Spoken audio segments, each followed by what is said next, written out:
नमस्कार, ABC channel में आपका स्वागत है। मैं हूं सचिन श्रीवास्तव और आप मेरे साथ देखेंगे आजमगढ़ से जुड़ी खबरें। आइए नजर डाल लेते हैं आज की खास खबरों पर। खबर के प्रायोजक हैं Sarvodaya Mahila PG college Harbanspur Azamgarh. Admission open. स्नातक कला संकाय, स्नातक विज्ञान संकाय, स्नातकोत्तर कला संकाय, स्नातकोत्तर विज्ञान संकाय और BTC DElEd. Lifestyle furniture Billadi Azamgarh. सभी प्रकार के फर्नीचर एवं इलेक्ट्रॉनिक सामानों की संपूर्ण रेंज और paradise International School Hirapatti Azamgarh. Admission open. Play group class 10th। Azamgarh के नेहरू हॉल के सभागार में बुधवार को कांग्रेस पार्टी के कार्यकर्ता सम्मेलन में पार्टी के प्रदेश अध्यक्ष अजय राय का पार्टी के नेताओं और कार्यकर्ताओं ने जोरदार स्वागत किया। इस दौरान अजय राय ने सरकार को हर मोर्चे पर नाकाम बताया। कार्यकर्ता सम्मेलन में कांग्रेस प्रदेश अध्यक्ष ने मीडिया से बातचीत करते हुए कहा कि गंगा जमुनी तहजीब के शहर आजमगढ़ में आयोजित कार्यकर्ता सम्मेलन प्रदेश की राजनीति में मील का पत्थर साबित होगा। कांग्रेस पार्टी 2024 के लोकसभा चुनाव में अपनी ताकत दिखाने जा रही। उन्होंने कहा कि कांग्रेस की तैयारी प्रदेश की सभी 80 सीटों पर लड़ने की है। इंडिया गठबंधन में पार्टी को कितनी सीट मिलेगी या कौन सी पार्टी गठबंधन का हिस्सा होगी, यह केंद्रीय नेतृत्व का विषय है। हमारी तैयारी सभी सीटों पर है। बिहार के तर्ज पर जातिगत सर्वे कराए जाने के सवाल पर कांग्रेस प्रदेश अध्यक्ष ने कहा कि हम राष्ट्रीय नेतृत्व के निर्णय के साथ हैं। बातचीत के दौरान अजय राय ने कहा कि प्रदेश में कानून व्यवस्था ध्वस्त है। देवरिया में 6 लोगों की हत्या कर दी गई। सुल्तानपुर में इंजीनियर की हत्या सरकार की नाकामी है। लखनऊ में मंत्री के आवास पर हत्या हुई, विधायक के घर पर हत्या हुई। इन घटनाओं में सरकार ने कोई कार्रवाई नहीं की। मुख्यमंत्री के गृह जनपद गोरखपुर के गगहा में शोहदों के डर से बच्चियों ने स्कूल जाना छोड़ दिया है। पश्चिमी उत्तर प्रदेश के बरेली में शोहदों ने एक बच्ची को ट्रेन के आगे फेंक दिया। इन घटनाओं से लगता है कि प्रदेश सरकार कानून व्यवस्था के मुद्दे पर फेल है। उन्होंने कहा कि वह गोरखपुर से आजमगढ़ आ रहे थे। 4 लेन पर बड़े बड़े गड्ढे हैं, कहीं फ्लाईओवर नहीं है। रोल मॉडल की बात करते हैं, यही इनका रोल मॉडल है। इसके अलावा प्रदेश में डेंगू समेत अन्य बीमारियों के प्रकोप को लेकर भी उन्होंने निशाना साधा। उन्होंने कहा कि सरकार को तत्काल इस्तीफा देकर घर वापस चले जाना चाहिए। इस अवसर पर यूपी कांग्रेस के उपाध्यक्ष विश्व विजय सिंह ने आजमगढ़ की पुरानी घटनाओं का स्मरण दिलाते हुए कहा कि जब भी आजमगढ़ के लोगों के ऊपर सरकार ने जोरजुन करने की कोशिश की है, तब कांग्रेस के कार्यकर्ता सड़क पर उतरे। इसी क्रम में प्रदेश कांग्रेस के महासचिव मनिंद्र मिश्रा और संगठन सचिव अनिल यादव सहित पिछड़ा वर्ग के अध्यक्ष मनोज यादव, महिला कांग्रेस उत्तर प्रदेश के अध्यक्ष सहला अहरारी, सोशल मीडिया कांग्रेस के नेशनल कोऑर्डिनेटर सौरभ राय सहित अजीत राय, मनोज सिंह, कौशल कुमार सिंह मुन्ना, युवा कांग्रेस के अध्यक्ष अमर बहादुर यादव, संतोष कटाई, शीला भारती आदि ने शिरकत किया।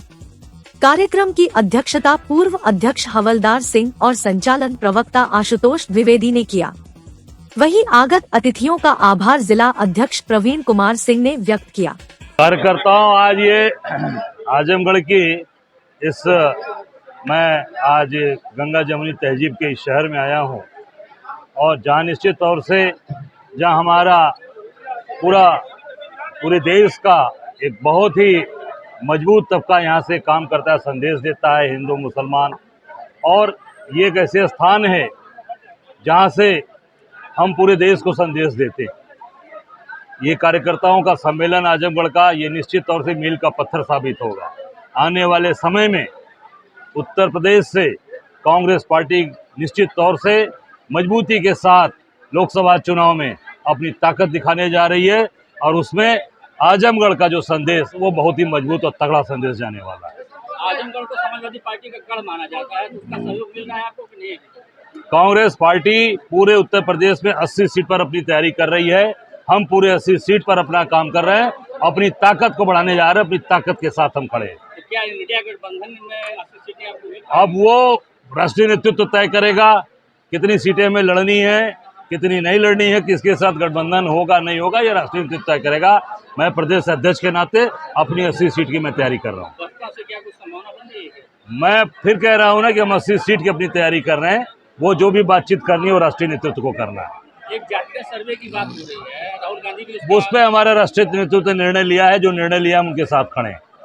क्या कहेंगे प्रदेश की कानून व्यवस्था, प्रदेश की तो पूरी कानून व्यवस्था ध्वस्त हो चुकी है। अभी मैं आज गोरखपुर से आ रहा हूँ, वहाँ पर देवरिया में 6 हत्याएं हुई सरकार की नाकामी की वजह से। सुल्तानपुर में इंजीनियर की हत्या हुई सरकार की नाकामी से। मंत्री के घर में लखनऊ में हत्या होती है, उस पर सरकार ने कोई कार्रवाई नहीं किया। विधायक के घर में हत्या होती, कोई कार्रवाई नहीं किया। और अभी वहाँ पर गंगहा एक जगह है मुख्यमंत्री जी का गृह जनपद, वहाँ पर बच्चियाँ सोहदों के डर के मारे से स्कूल छोड़ रही हैं। और मुझे भी पता चला कि एक लड़की को सोहदों ने ट्रेन के आगे फेंक दिया है। कहीं पश्चिम की अभी सूचना है, ये उत्तर प्रदेश में बरेली में, कि ट्रेन के आगे लड़की को फेंक दिया गया है। ये हाल सोहदन उठा के उसको ट्रेन के आगे फेंक दिया। उसको छेड़ रहे थे, लड़की ने मना किया तो सोहदन उठा के उस लड़की को ट्रेन के आगे फेंक दिया। यही उत्तर प्रदेश की कानून व्यवस्था है। उत्तर प्रदेश में जंगल राज कायम है, जंगल राज। योगी तो कहते हैं कि अब आपके सामने देख लीजिए, रोल मॉडल है तो भी आप बरेली का घटना देख लीजिए, गोरखपुर में गगहा में जहां बच्चियां स्कूल छोड़ रही हैं वो घटना देख लीजिए, देवरिया में 6 लोगों की हत्या हो गई और उसको सरकार की नाकामी। मंत्री के घर में यही रोल मॉडल है। अगर रोल मॉडल है तो पूरे देश में लागू कर दें। बाई रोड आप आ रहे हैं, विकास कहाँ दिखाई दे रहा है? विकास पूरा सड़क खुद ही पड़ी है, कोई फ्लाईओवर नहीं बना है। गोरखपुर से आजमगढ़ रोड पूरी चौपट है जो बनी है, उसमें पूरे गड्ढे हो गए हैं 4 लेन पे, ये हालत है। डेंगू महामारी के रूप में है, सरकार को ध्यान नहीं दे रही है। सरकार, अब आपने कहा ना कि रोल मॉडल है, तो रोल मॉडल में यही हो रहा है कि सरकार ध्यान नहीं दे रही है। न डेंगू न आप देख लीजिए, न डेंगू का हाल है, न मलेरिया का हाल है, सारा हाल वही है। लगातार ये चीजें बढ़ती जा रही हैं। सरकार पूरी तरीके से नाकाम है, फेल है। सरकार को तत्काल इस्तीफा देकर अपने घर जाना चाहिए। बुधवार को सामाजिक संगठन प्रयास ने जिला प्रशासन को ज्ञापन सौंप आजमगढ़ की ऐतिहासिक व पौराणिक नदी तमसा को बचाने की गुहार लगाई। संगठन अध्यक्ष ने कहा कि ऐतिहासिक व पौराणिक नदी मां तमसा अपने आप में सदियों का इतिहास समेटे हुए है और प्राचीन नदियों में से एक और आजमगढ़ का गौरव है। आज इसका अस्तित्व खतरे में है। शहर के नालों का गंदा पानी नदी में आकर गिरता है और उसके साथ ही कचरा भी नदी में गिरकर प्रवाहित हो रहा है और शहर के अधिकांश मीट व्यवसायी कटा हुआ मांस व वेस्टेज नदी में फेंक रहे हैं, जिससे नदी में प्रदूषण काफी मात्रा में बढ़ रहा है। ऐसे में शहर के तमसा नदी में गिरने वाले गंदे नालों पर चैम्बर बनाकर उस पर जाली लगवाया जाए, जिससे कि पानी के साथ आने वाला गंदा कचरा नदी में प्रवाहित न हो सके तथा नदी में कटा हुआ कचरा मांस फेंकने वालों पर अंकुश लगाया जाए। शहर में स्थित पुलों पर अन्य शहरों की भांति दोनों तरफ ऊंची जाली लगाई जाए, जिससे लोग नदी के अंदर कचरा, माला, फूल व पूजन सामग्री न फेंक सके तथा त्योहारों में नदी में प्रतिमा विसर्जन पर रोक लगाकर भी नदी को प्रदूषण से बचाया जाए। इस दौरान संगठन ने प्रशासन से अपेक्षा जाहिर की कि आजमगढ़ की ऐतिहासिक नदी तमसा के अस्तित्व के संरक्षण हेतु जन जागरूकता अभियान चलाकर लोगों को नदी के महत्व के प्रति जागरूक किया जाए और उसे पर्यटक स्थल के रूप में विकसित किया जाए। जिलाधिकारी महोदय को ज्ञापन सौंपे कि जो हमारी पौराणिक और ऐतिहासिक धरोहर माँ तमसा है, उनको बचाने के संबंध में आज ज्ञापन सौंपा गया और उसके माध्यम से जो नदियों में नाले गिर रहे हैं, हम लोगों ने मांग किया कि उस नालों पर एक चैम्बर बनाया जाए, जिस चैम्बर के माध्यम से उसमें जाली लगा करके जो कचड़े गिर रहे हैं उसको रोका जाए। और दूसरी चीज़, जो मांस विक्रेता है, मांस विक्रेता जो है, जो मांसों का वेस्टेज होता है वो जा कर के नदियों के पेटे में फेंक देते हैं। उस पर उनको चिन्हित करके उनको निर्देश दिया जाए, अगर नहीं मानते तो उनके खिलाफ़ कार्रवाई की जाए।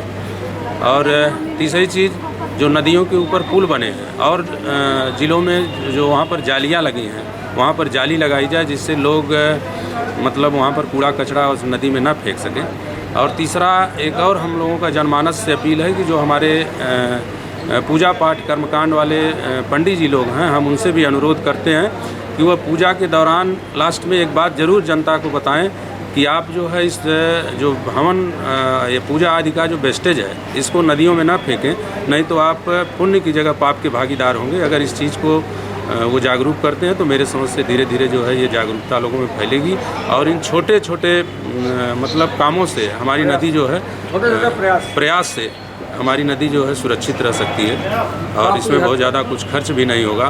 प्रयास जो है इस अभियान में, इस मुहिम में हमेशा जो है साझीदार बन के खड़ा रहेगा। जहाँ ज़रूरत होगी हम लोग काज करेंगे। जिलाधिकारी विशाल भारद्वाज की अध्यक्षता में पूर्व सैनिकों एवं उनके आश्रितों की समस्याओं को सुनने एवं निराकरण करने हेतु सैनिक बंधु की बैठक आयोजित की गई। इस अवसर पर जिलाधिकारी ने उपस्थित समस्त पूर्व सैनिकों एवं उनके आश्रितों से उनकी समस्याओं के बारे में जानकारी ली, जिस पर पूर्व सैनिकों एवं उनके आश्रितों द्वारा भूमि विवाद, रास्ते से संबंधित, बंदूक लाइसेंस नवीनीकरण आदि से संबंधित समस्याओं से अवगत कराया गया एवं प्रार्थना पत्र दिया गया। जिलाधिकारी ने सभी की समस्याएं सुनी एवं आश्वासन दिया कि आपके प्रकरण समस्याओं को संज्ञान में लेकर जल्द से जल्द नियमानुसार उसका निस्तारण कराया जाएगा। इस अवसर पर मुख्य विकास अधिकारी श्री प्रकाश गुप्ता, अपर जिलाधिकारी प्रशासन राहुल विश्वकर्मा, जिला सैनिक कल्याण एवं पुनर्वास अधिकारी आजमगढ़ एवं पूर्व सैनिक एवं उनके आश्रित उपस्थित रहे। अखिल भारत वर्षीय ब्राह्मण सभा ने सुल्तानपुर में हुए डॉक्टर घनश्याम तिवारी के नृशंस हत्या, देवरिया में हुए सामूहिक नरसंहार और आजमगढ़ जनपद के प्रसिद्ध कथावाचक गोविंद शास्त्री को धमकी एवं जबरन भूमि कब्जा के मामले की निंदा करते हुए सभा ने मुख्यमंत्री को संबोधित ज्ञापन जिला प्रशासन को सौंपा। ज्ञापन में सुल्तानपुर एवं देवरिया के हत्याओं में दोषियों के विरुद्ध कड़ी कार्रवाई करने, देवरिया में स्वर्गीय सत्य प्रकाश दुबे के परिवार में बचे असहाय बच्चों को पर्याप्त सुरक्षा, एक सरकारी नौकरी एवं 5 करोड़ मुआवजा देने की मांग की गई है और आजमगढ़ के प्रसिद्ध कथावाचक पंडित गोविंद शास्त्री के भूमि पर एसडीएम सदर के आदेश के क्रम में कब्जा दिलाने व विपक्षी द्वारा धमकी पर कड़ी कार्रवाई की भी मांग की गई है। सभा आज यहाँ पर ब्राह्मण सभा के प्रतिनिधि मंडल, जिसमें राष्ट्रीय सचिव संजय कुमार पांडे, प्रदेश अध्यक्ष शर्मानंद पांडे, प्रदेश उपाध्यक्ष अश्विनी दुबे, प्रदेश महामंत्री अशोक तिवारी, जिलाध्यक्ष अभिषेक पांडे और तमाम यहाँ पर जो है लोग उपस्थित हैं। आज यहाँ पर जो प्रदेश में विभिन्न जगहों पर ब्राह्मणों के साथ उत्पीड़न की कार्यवाही या हत्या की विभिन्न कार्यवाहियाँ हुई हैं, उसी के संबंध में ज्ञापन दिया जा रहा है। सुल्तानपुर में डॉक्टर घनश्याम तिवारी की निर्मम हत्या की गई। देवरिया के फतेहपुर गांव में सामूहिक नरसंहार हुआ, जिसमें एक गरीब ब्राह्मण का पूरा परिवार लगभग समाप्त हो गया।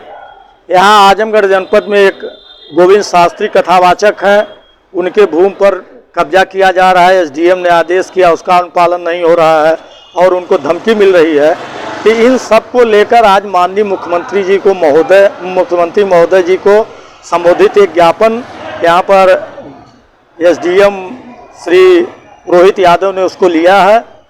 उनसे जो है ज्ञापन मुख्यमंत्री महोदय को भेजने के साथ साथ यहाँ पर जो स्थानीय स्तर पर आजमगढ़ जनपद में गोविंद शास्त्री जी का मामला है, उस पर जिला प्रशासन के स्तर से त्वरित कार्यवाही की मांग की गई है।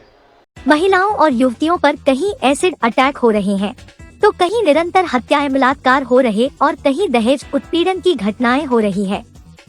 इन घटनाओं पर कभी कभार शोर भी होता है, लोग विरोध प्रकट करते हैं, मीडिया सक्रिय होती है, पर अपराध कम होने की बजाय बढ़ ही रहे हैं।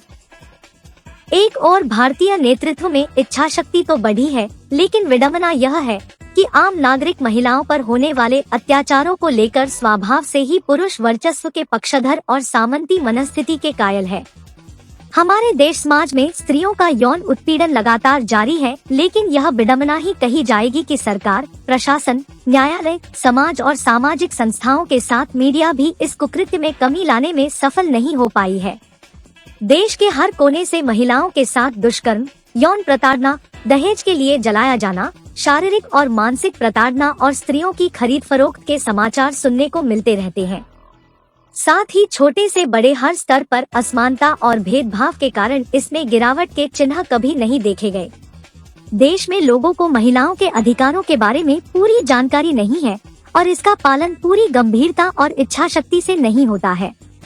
महिला सशक्तिकरण के तमाम दावों के बाद भी महिलाएं अपने असल अधिकार से कोसों दूर हैं, जिसे देखते हुए स्कूलों ने छात्राओं को जागरूक करना शुरू कर दिया है। इसी क्रम में बुधवार को करतालपुर स्थित जीडी ग्लोबल स्कूल में छात्राओं के लिए यौन उत्पीड़न विषय पर एक कार्यशाला का आयोजन किया गया। कार्यशाला का प्रारंभ विद्यालय की निदेशिका स्वाति अग्रवाल, प्रधानाचार्य मोनिका सारस्वत पांडे एवं उप प्रधानाचार्य मधु पाठक ने दीप प्रज्वलन कर किया। कार्यशाला में विद्यालय की शिक्षिकाओं ने अपने अपने वक्तव्य रखे। उन्होंने कहा कि वर्तमान समय में यौन उत्पीड़न समाज की एक गंभीर समस्या बन गई है। किसी भी तरह की यौन गतिविधि जिसमें आपकी सहमति न हो, उसको यौन उत्पीड़न कहा जाता है। यह पूर्ण रूप से आपकी इच्छा के विरुद्ध की गई यौन गतिविधि होती है। इसमें आपके साथ किसी भी तरह के शारीरिक संपर्क बनाए जाने को शामिल किया जाता है। यह न सिर्फ महिलाओं बल्कि बच्चों और पुरुषों के साथ भी हो सकता है। यौन उत्पीड़न कई प्रकार होते हैं, जिसमें कई तरह की गतिविधियों को शामिल किया जाता है।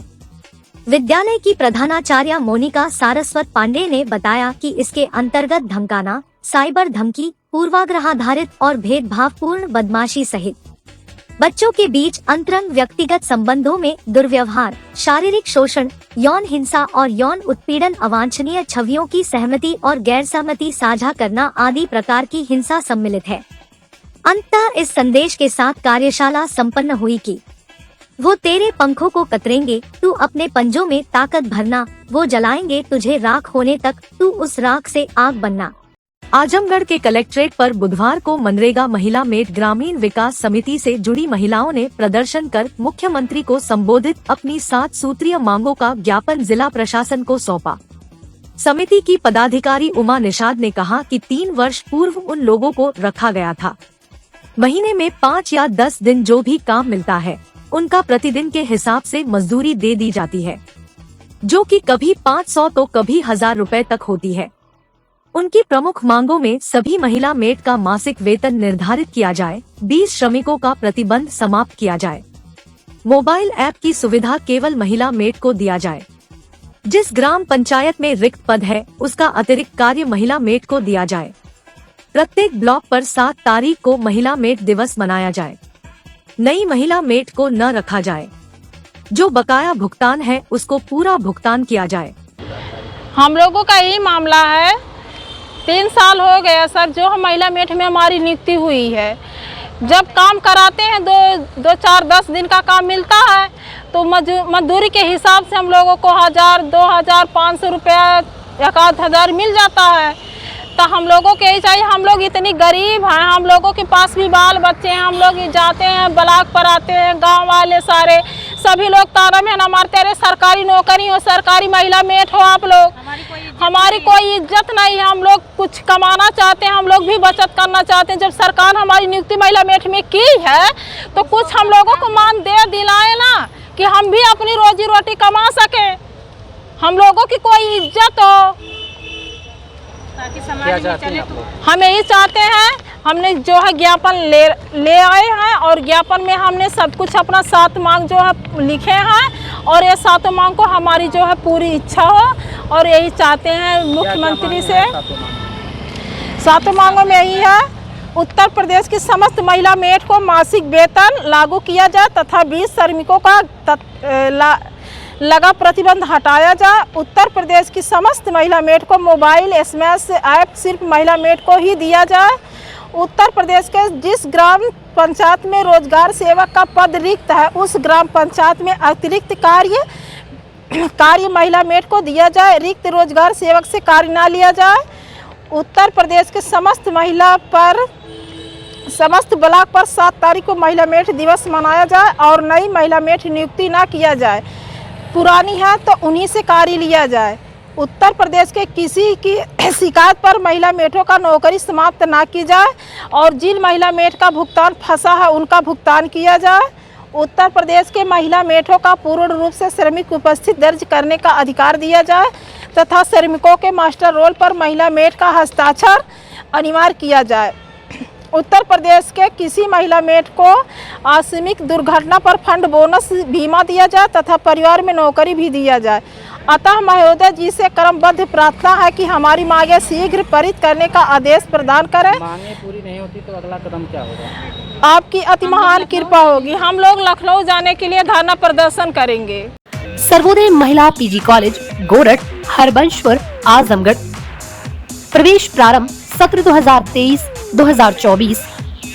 स्नातक कला संकाय हिंदी, संस्कृत, अंग्रेजी, भूगोल, शिक्षा शास्त्र, मनोविज्ञान, समाजशास्त्र, गृह विज्ञान, प्राचीन इतिहास, स्नातक विज्ञान संकाय भौतिक विज्ञान, रसायन विज्ञान, गणित, प्राणी विज्ञान, वनस्पति विज्ञान, स्नातकोत्तर कला संकाय, समाजशास्त्र, गृह विज्ञान, स्नातकोत्तर विज्ञान संकाय, भौतिक विज्ञान, रसायन विज्ञान, प्राणी विज्ञान, वनस्पति विज्ञान।